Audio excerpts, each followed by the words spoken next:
વંદે માતરમ વિદ્યાર્થી મિત્રો, ધોરણ 9 સામાજિક વિજ્ઞાન પ્રકરણ 3 નૂતન વિશ્વ તરફ પ્રયાણ. આજે આપણે જર્મનીની અંદર જે નાઝીવાદની શરૂઆત થઈ તેના વિશે અભ્યાસ કરીશું. જેમની અંદર કહેવામાં આવે છે કે જ્યારે પ્રથમ વિશ્વયુદ્ધના અંતે જર્મનીએ હાર સ્વીકારી એટલે તેમને યુદ્ધ દંડ છે એ ભરપાઈ કરવો પડે છે. એટલે તેમની અંદર કહેવામાં આવ્યું કે પ્રથમ વિશ્વયુદ્ધની અંદર જર્મનીની હાર થઈ, તેથી આર્થિક રીતે પડી ભાંગ્યું. કોઈ પણ દેશ યુદ્ધ દંડ પેટે વધારે પડતી રકમ, વધારે પડતા આકરા નિયમો એમની ઉપર લાદવામાં આવે તો ત્યાંની પ્રજા છે વિકાસ કરી શકતી નથી. પરિણામે પેરિસની અંદર શાંતિ પરિષદે વલ્સેસની સંધિ દરમિયાન જર્મનીને ફરજિયાતપણે જ્યારે સહી કરવી પડી, એટલે વલ્સેસની સંધિ જ્યારે સ્વીકારવી પડી, જે ખૂબ જ અન્યાયકારી હતી. વિશ્વયુદ્ધની અંદર બીજા પણ રાષ્ટ્રો જોડાયેલા, પણ તેમના ઉપર જે દંડ પેટે નાખવામાં આવેલી રકમ ઓછી હતી, જ્યારે જર્મની ઉપર નાખવામાં આવેલી દંડ પેટે રકમ વધારે હતી. પરિણામે જર્મનીની પ્રજા ખૂબ જ ક્રોધિત અને હવે બદલો લેવાની ભાવનાથી આગળ વધે છે. તે જ સમયગાળા દરમિયાન જર્મનીમાં એડોલ્ફ હિટલર નામના વ્યક્તિએ રાષ્ટ્રીય સમાજવાદી જર્મન કામદાર પક્ષની અંદર ઈસવીસન 1939માં જોડાય છે. એક સામાન્ય કાર્યકર્તા તરીકે હિટલર પોતાની કારકિર્દીની શરૂઆત કરે છે. સમાજની અંદર સેવા કરવા માટે અને જર્મનીની પ્રજા સાથે થયેલો જે અન્યાય હતો તેનો બદલો લેવા માટે થઈ હિટલર છે એ રાષ્ટ્રીય સમાજવાદી જર્મન કામદાર પક્ષની અંદર જોડાણો, જે પક્ષ નાઝી પક્ષ તરીકે ઓળખાય છે. નાઝી પક્ષની વિચારસરણીમાં રાષ્ટ્રવાદ અને સમાજવાદનો સમન્વય હતો. એટલે પ્રજા કઈ રીતે આગળ વધી શકે, વિકાસ કરી શકે, પોતાના રાષ્ટ્રનો કઈ રીતે વિકાસ થાય, તે બાબતોને નાઝી પક્ષે પ્રાધાન્ય આપતો હતો. તો તે જ સમયગાળા દરમિયાન જર્મનીના રાષ્ટ્રપતિ હિન્ડેનબર્ગનું અવસાન થતાં હિટલરે રાષ્ટ્રપતિ પદ ધારણ કરી જર્મનીની અંદર સરમુખત્યારશાહીની સ્થાપના કરી. અચાનક કોઈ કારણસર જર્મનીના રાષ્ટ્રપતિ હિન્ડેનબર્ગ અવસાન થાય છે. એટલે હિટલર જે નાઝી પક્ષની અંદર હતો, રાષ્ટ્રીય સમાજવાદી જર્મન કામદાર પક્ષની અંદર રહેલો હિટલર હવે ખુદ રાષ્ટ્રપતિ પદ છે ધારણ કરી લે છે. સરમુખત્યારશાહી પોતે જે કે તેમ પ્રજાએ હવે કરવાનું હતું. સરમુખત્યારશાહીની અંદર જે વ્યક્તિ શાસન સંભાળે છે એ વ્યક્તિના જ નીતિ નિયમો છે લાગુ પડે છે, અન્યના કોઈ પણ પ્રકારના નીતિ નિયમો લાગુ પડતા નથી.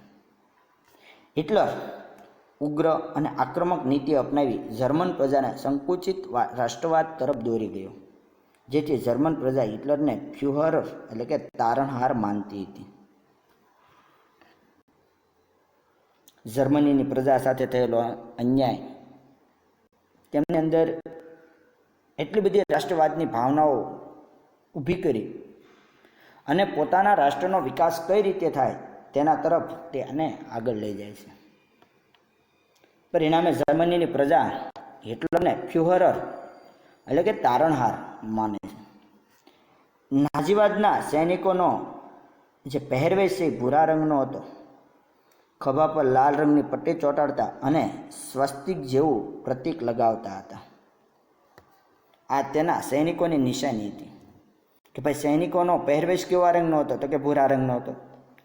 સરસ મજાની ખભે લાલ પટ્ટી લગાડતા અને સ્વસ્તિકનું ચિહ્ન છે ત્યાં જોવા મળતું હતું. સત્તા પર આવ્યા પછી હિટલરનો એક હતું સત્તાવાદી અને યુદ્ધપ્રિય સ્વભાવ સ્પષ્ટપણે જોવા મળતો હતો. હિટલર પોતાના હાથમાં જ સત્તા રાખે છે, એક હતું સત્તા. યુદ્ધપ્રિય સ્વભાવ કે કોઈ પણ દેશ સાથે યુદ્ધ કરવા માટે ગમે ત્યારે એ તૈયાર થઈ જતો. તેનું મુખ્ય ધ્યેય જર્મનીના એક મહત્વની સત્તા તરીકે ઉદયનું હતું પરંતુ તેની નીતિઓનું લક્ષ્ય જર્મન જાતિના શુદ્ધિકરણના નામે યહૂદીઓ, જીપ્સીઓ અને માનસિક રીતે વિક્ષિપ્ત એટલે કે અસ્થિર મગજના જે વ્યક્તિઓ હોય તેમનો નાશ કરવાનું હતું. હિટલરનો મુખ્ય ઉદ્દેશ્ય કેવો હતો? તો કે જર્મનીને મહાસત્તા તરફ આગળ લઈ જવું અને પોતાના દેશની અંદર યહૂદીઓ, જીપ્સીઓ આ બંને પ્રજાતિઓ છે અને માનસિક રીતે વિક્ષિપ્ત, અસ્થિર એટલે કે ગાંડા તેવા વ્યક્તિઓનો નાશ કરી અને જર્મનીને એક સારા રાષ્ટ્ર તરીકે નિર્માણ કરવાનો હતો. બીજા વિશ્વયુદ્ધના અંત સુધીમાં અસંખ્ય યુરોપિયન યહૂદીઓનો જીવ ખોયા, જેને હોલોકાસ્ટ એટલે કે નરસંહાર તરીકે ઓળખવામાં આવે છે. ઈસવીસન 1920થી લઈ 1939 સુધીનો સમયગાળો. આ સમયગાળા દરમિયાન જર્મનીની અંદર હિટલરે યહૂદી ઉપર એટલા બધા અત્યાચારો કર્યા કે જેને પરિણામે આ 18થી 20 વર્ષના સમયગાળા દરમિયાન અસંખ્ય યહૂદીઓ મૃત્યુ પામ્યા કે જેને હોલોકાસ્ટ એટલે કે નરસંહાર તરીકે ઓળખવામાં આવે છે. હિટલરનો વિસ્તારવાદ, પાડોશી દેશો સાથેના લશ્કરી પગલાં અને ચોક્કસ જૂથ સાથેની જૂથને નાશ કરવાની નીતિ બીજા વિશ્વયુદ્ધ તરફ દોરી જતા મહત્વના કારણો બન્યા. હિટલર એક જ બાબતની અંદર માને છે, વિસ્તારની અંદર, કે જેમ બને તેમ વધારેમાં વધારે સત્તા આપણી હોવી જોઈએ. એટલે સત્તા વિકસાવવા માટે, સત્તા પ્રાપ્ત કરવા માટે પાડોશી દેશો ઉપર એમણે લશ્કરી પગલાઓ ભરી અને પોતાના દેશની સાથે જોડી દીધા. આમ પાડોશી દેશોની અંદર પણ અવિશ્વાસનું વાતાવરણ ઊભું થયું અને ચોક્કસ જૂથોને નાશ કરવાની જે એની નીતિ હતી કે જેને પરિણામે બીજા વિશ્વયુદ્ધના બીજ રોપાય છે અને તેના તરફ આપણે આગળ વધીએ છીએ. પછી આપણને આગળ કહેવામાં આવે જાપાનની અંદર લશ્કરવાદની શરૂઆત. આ પણ એક બીજા વિશ્વયુદ્ધનું મહત્વનું પરિબળ છે, જેમની અંદર કહેવામાં આવ્યું કે પ્રથમ વિશ્વયુદ્ધ બાદ ઈસવીસન 1919ની અંદર વલસેસની અંદર જે સંધિ કરવામાં આવી કે જેમાં જાપાનને પોતાની ધારણા મુજબ ચીનના પ્રદેશોનો લાભ મળતો નથી. મિત્રો, અહીંયા એક બાબત સમજવી જોઈએ કે જે વિજેતા રાષ્ટ્રો છે તેમને પરાજિત રાષ્ટ્રો ઉપર પોતાના અધિકારો છે ભોગવવાનો હક મળે છે. જાપાન વિજેતા રાષ્ટ્રોની અંદર હતું,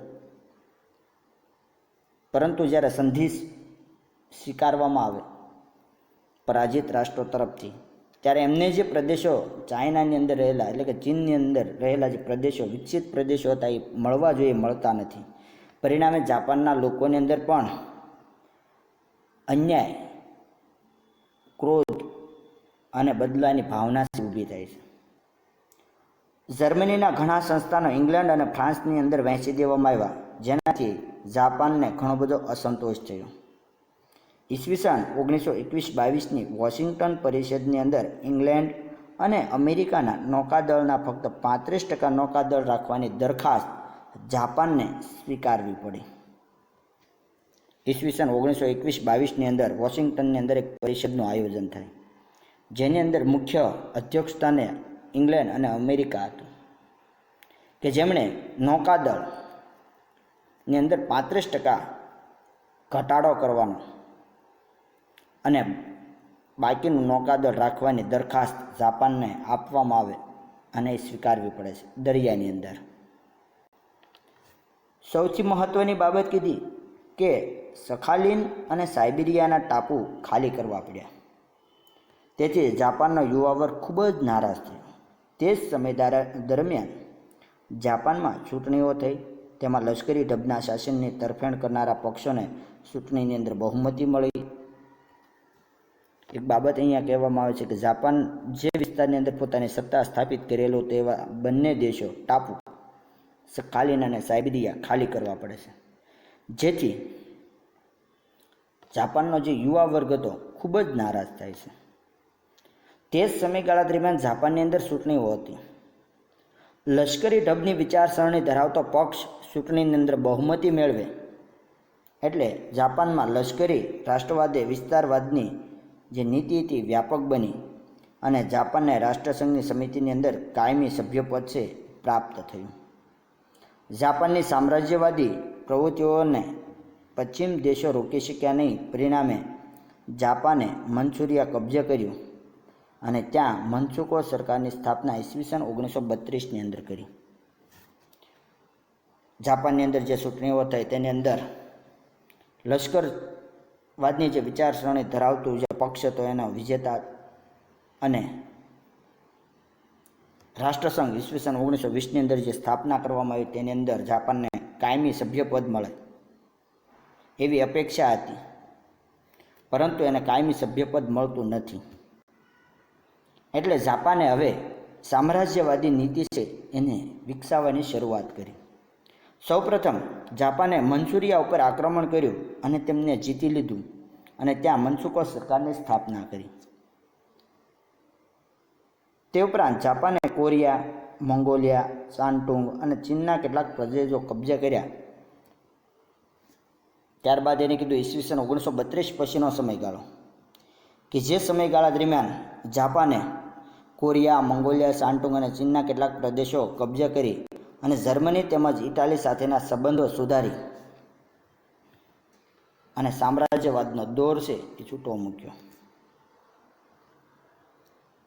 સમ્રાટ મેઈજી ઈસવીસન 1936માં ગાદીએ આવેલ શહેનશાહ હિરોહોટીને પણ જાપાનની આ પ્રવૃત્તિઓને ઉત્તેજન આપ્યું અને જાપાને રાષ્ટ્રસંઘનો ત્યાગ ઈસવીસન 1933માં કર્યો. જાપાનની અંદર 1936માં ગાદીએ આવેલ શહેનશાહ હિરોહોટી કે જેમણે લશ્કરવાદી પ્રવૃત્તિઓને ઉત્તેજન આપ્યું, પ્રાધાન્ય આપ્યું અને 1933ની અંદર જાપાન છે રાષ્ટ્રસંઘની અંદરથી નીકળી જાય છે. અને સૌથી મહત્ત્વનું અગત્યની બાબત એક કહેવામાં આવી કે ઈસવીસન 1929ની અંદર જ્યારે વિશ્વની અંદર વૈશ્વિક મહામંદી આવી તેને પણ બીજા વિશ્વયુદ્ધના પરિબળની અંદર મહત્ત્વની બાબત છે એ જોવા મળે છે. જેમની અંદર કહેવામાં આવ્યું કે યુરોપના મોટાભાગના રાષ્ટ્રોના વડાઓએ એવી ધારણા કરી હતી કે પ્રથમ વિશ્વયુદ્ધના અંતે વિશ્વની યુદ્ધ કરવાની જે સમસ્યાઓ છે તેનો અંત આવી જશે, પરંતુ આ ધારણાઓ ખોટી પડે છે. યુરોપ ઈસવીસન 1939ની અંદર જ્યારે પ્રથમ વિશ્વયુદ્ધ પૂર્ણ થયું ત્યારે તેમને એક એવી બાબત હતી કે હવે પછી વિશ્વના દેશોની અંદર યુદ્ધ નહીં થાય, પરંતુ આ બાબત તેમની ખોટી હતી. એકાએક અમેરિકાના વોલ સ્ટ્રીટ શેર બજારની અંદર ઘણા મોટા પ્રમાણમાં શેર વેચાવા આવતા શેરની કિંમત અત્યંત ભયજનક રીતે ઘટવા માંડી. આથી વિશ્લેષકોએ વોલ સ્ટ્રીટ સંકટના નામથી ઓળખાતી હતી તેવી ઈસવીસન 1929ની અંદર 24 ઓક્ટોબરના દિવસે આ સંકટ છે ઊભું થયું. અમેરિકાના શેર બજારની અંદર વોલ સ્ટ્રીટ માર્કેટ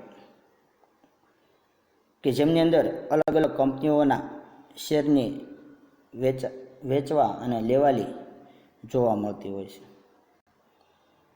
આ જ અરસાની અંદર કીધું કે વોલ સ્ટ્રીટ સંકટ છે ઈસવીસન 1929ની અંદર 24 ઓક્ટોબરના દિવસે ઊભું થાય છે કે જેને લીધે વિશ્વના દેશોની અંદર જે અર્થતંત્ર હતું, આર્થિક સ્તર હતું એ ડામાડોળ થઈ જાય છે, હલી જાય છે, જેથી વિશ્વના દેશોની અંદર મહામંદીનું સર્જન થયું અને વિશ્વના મોટાભાગના રાષ્ટ્રો આ મહામંદીના પ્રભાવ નીચે આવી ગયા.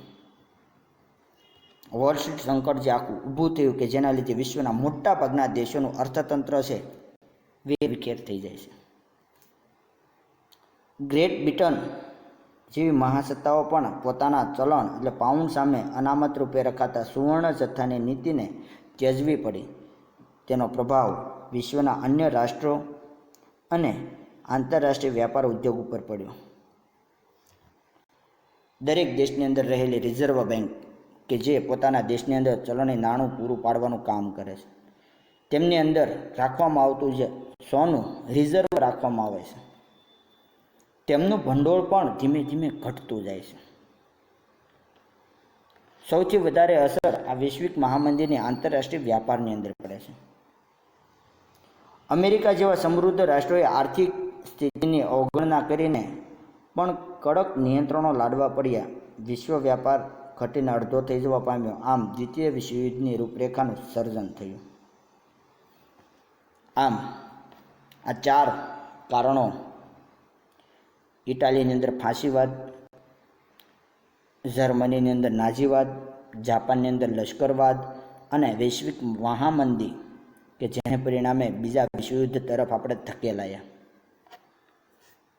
તો અહીંયા સુધી આજે આપણે અભ્યાસ કરીશું.